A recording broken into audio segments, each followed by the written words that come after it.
other than the fact that I've bled maroon and gold my whole life, and that I have my grandpa and my aunt both being alumni, baseball and softball players here, when I came on campus, I just fell in love with it.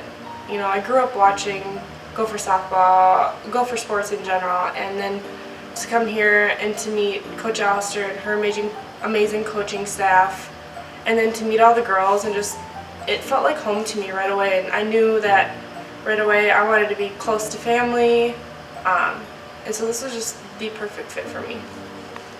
I think it's so important for me to be here, and I'm so very fortunate that I got to be recruited by my home state and represent this state that I love, that I got a tattoo of my foot on for.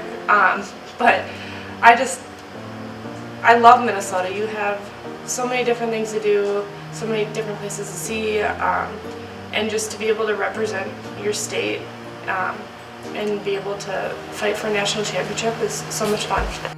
I think my biggest struggle was, learning that pitching at the Division I and the Big Ten level is a whole different game. The strike zone is a lot smaller.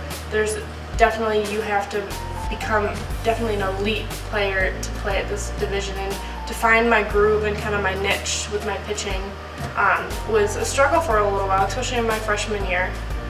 And then I think my biggest success personally for me is against Auburn in regionals in 2014.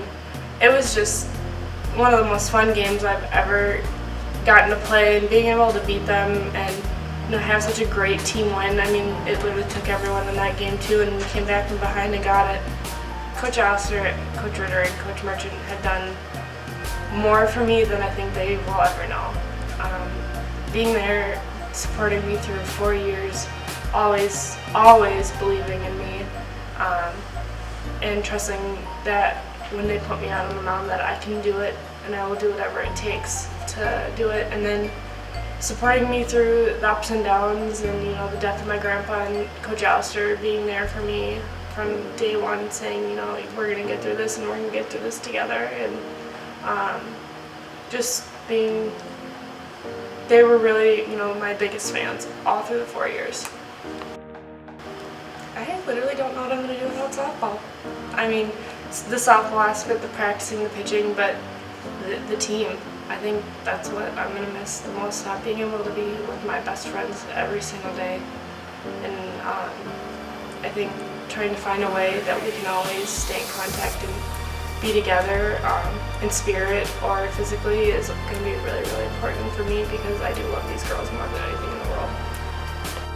I think my word of advice is that you only get 4 years of this, and Coach Alister tells us all the time, and I literally never thought these 4 years would end.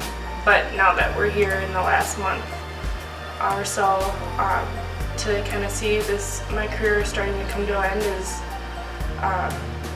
it's kind of eye-opening, really. And so never ever take advantage of these opportunities, because you really only get so long to be able to do this, and love every opportunity and every chance that you get to play the game, because you never know when it's going to be over.